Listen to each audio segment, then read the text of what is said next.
Sometimes what is gets so much of your attention that you lose your excited anticipation of that which is coming. Even though what is the contrast that helps you to discern what you want, sometimes you seem to feel like you need it all to be just right now. And we say, if that could ever be and it can't, then how would you ever reach for more? And there is something so important about reaching for more, because the expansion of the universe and the continuation of all that is dependent upon that reaching. The desire that is born within you is the calling forth of the energy that creates worlds. And so this continuum happens because leading edge creators like you, exploring contrast and defining and discovering new desires, even if you can't speak them, they're within you. And as the new desire explodes within you, vibrationally, it calls for Source to answer it. And all of that happens without your conscious awareness. So as the desire is born and the expansion happens, it is wonderful when you are in the place of allowing the expansion to happen to you. But if the contrast that has given birth to your desire, the contrast that causes the explosion of the desire, the summoning of the energy, the expansion of the universe, if that contrast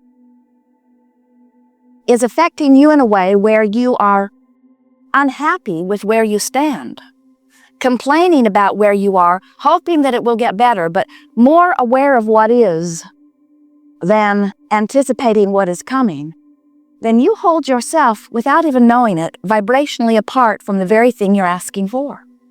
Because in this universe,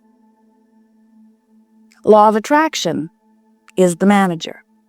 And what that means is you cannot set your radio dial to 98.6 and listen to the songs that are being broadcast on 101. You've got to line your receiver up with the transmitter in order to have the connection.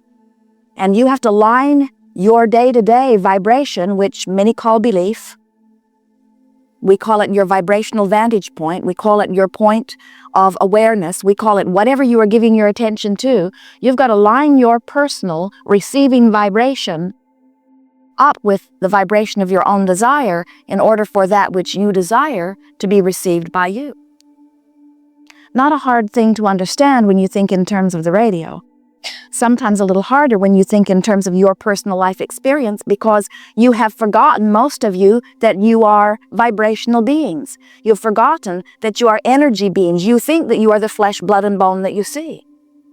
And while you certainly are that, you are so much more. You are extensions of source energy. You are vibrational, electronic, spiritual energy extensions of that which is source. And when you are vibrationally in alignment with that which is your source, you are soaring, you are thriving, you are living in love and in joy and in appreciation. You are clear-minded, you are radiant, you are living as you intended to live. But if you find yourself focused upon something, even though it is really real, even though it is really true, even though you've got the facts, the statistics, the evidence, as you focus upon those real things that are absolutely true that you do not want, you practice the vibration of them, and as you practice the vibration of those true things you don't want, you hold yourself vibrationally apart from those true things you do want. We tease our friends, we say, which do you choose of these two choices, something that feels good or something that feels bad? And almost everyone says, I choose what feels good. When we say, what do you choose? Something that is true or something that is untrue? Oh, that one's even easier for you to answer. Something that is true. That's the appropriate thing. But when we say, do you choose something that feels good or something that is true? That's when so many lie to us. They've learned from listening to our recordings that we want them to say, I choose what feels good. But deep down inside, they worry. They should tell it like it is. And we say, tell it like it is by all means if like it is feels good. But if you are telling it like it is and like it is does not feel good, then you are holding yourself vibrationally apart from something that you would prefer. And law of attraction cannot yield to you other than what you are practicing vibrationally. So, who are you as a vibrational being? How would you know that? How would you know what your vibrational output is? There are two ways. One is you can look at what's manifesting because it always matches. And the other is you can pay attention to the way you feel. Sometimes you say, well, when I look at what's manifesting, it's a mixed message because in some areas of my life I'm doing rather well, and in other areas of my life I'm not doing so well. So how do you explain that? And we say, how do you explain that? It has to be what you're talking about, what you're thinking about, what you're giving your attention to. As you begin to pay attention to the things that you find yourself often saying, and to the feelings that you find yourself often feeling, there are very big clues about what you are doing vibrationally, because it is just this simple. What feels good is. And there are a lot of people that say, oh, Abraham, please don't say that out loud. Please don't teach our children that they should do what feels good. And we say, you've got to be kidding. You were born with this guidance system. You were born with this emotional guidance system to let you know in every moment of every day, whether your thought, word, or deed, in this moment where you are focused is in alignment with who you really are. And if it is, you feel so wonderful. You are full of clarity and love and appreciation. You are full of that thriving stability that only happens when you are in alignment with who you really are. But when you feel negative emotion, whether you call it fear or anger or frustration, it does not matter the name of it. When you feel that which you describe as negative emotion, what it means every single time is that you are giving your attention to something that is vibrationally so different from your source that you are not in full receipt right now of your source. That's all. That's all. So we call this gathering the art of allowing. And the reason that we call it the art of allowing is because it is the art of remembering to allow who you really are. Sometimes our friends in physical form misunderstand allowing. They think that what allowing means, they think that what we are purporting with the idea of allowing is, you just look around and you find rotten things that you would not want, and you just put up with them. You allow them anyway. And we say, what allowing is allowing who you are to be focused within you. Allowing means finding a way right now to allow the fullness of who you are to flow. Sometimes you hear it more easily, rather than talking about the path of greatest allowance, to talk about the path of least resistance. And really it makes no difference to us which way you call it, because they're one and the same thing. When you are allowing your source to flow, you are not resisting your source to flow. And so what you're really looking for is a way to feel the best right now. So when we talk about the path of least resistance, what we're talking about is, how can I, right now, in my physical body, find a way of right now allowing the fullness of who I am to flow? How can I allow well-being? How can I allow prosperity? How can I allow the gentle, comfortable, delicious unfolding of my relationships, or of my work environment, or of my business empire, or my career? How can I allow the thriving that is natural? How can I allow my best interest to happen right now? And we say the way you do it is by paying attention to the way you feel and moment by moment choosing the allowing thought.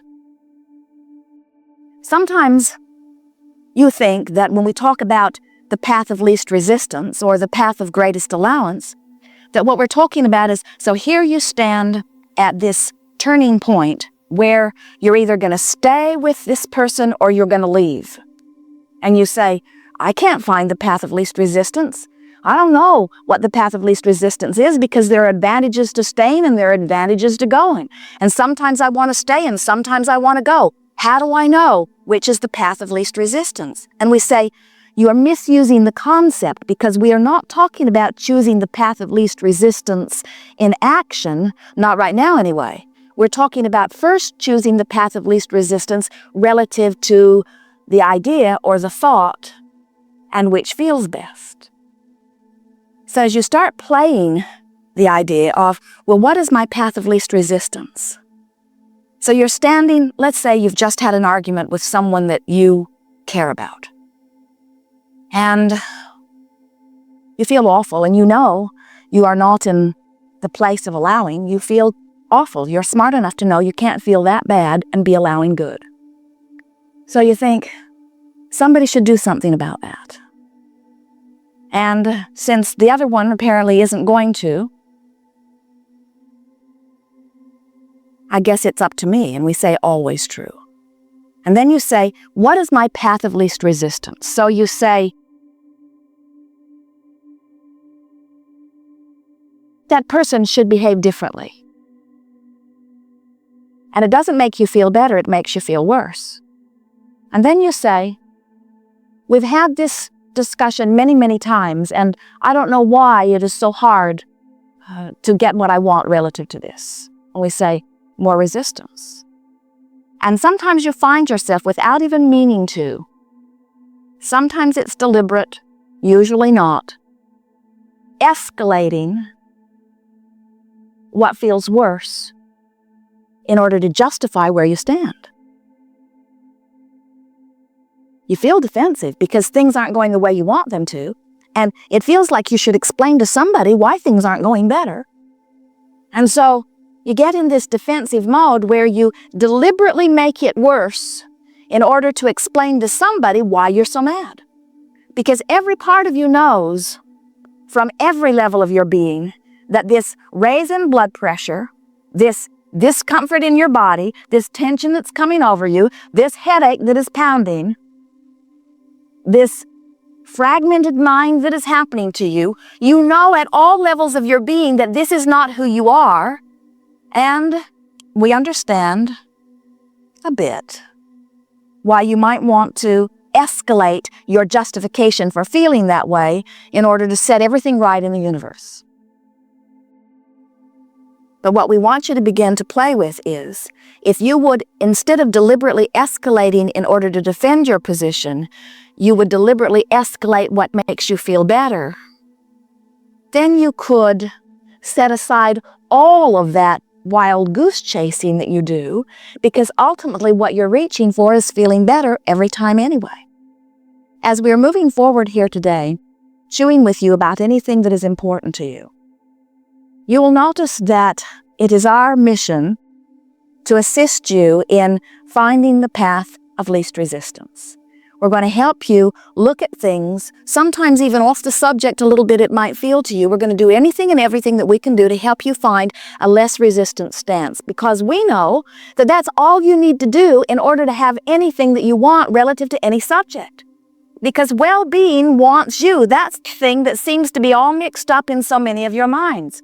Humans sometimes, it seems, believe that well-being is a rare thing that you have to struggle to achieve, and that bad things are out there looming and lurking around every corner, and if you're not vigilant, that they're going to get you.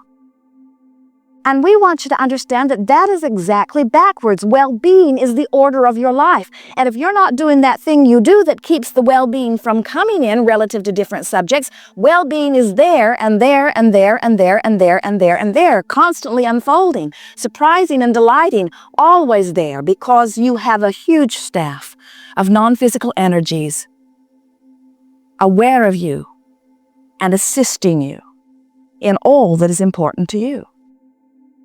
Now, we know that there are all kinds of worthiness issues and things that you've been carrying around for a while that keep you from really believing that well-being is the natural order of your day. But we think anyone with a little bit of reasoning ability could look around and acknowledge that well-being does dominate in your life, no matter who you are or where you stand. Well-being is the order of this universe. And you have to work pretty hard at nitpicking over stuff in order to pinch that off to any degree at all. Well-being is what is natural to you.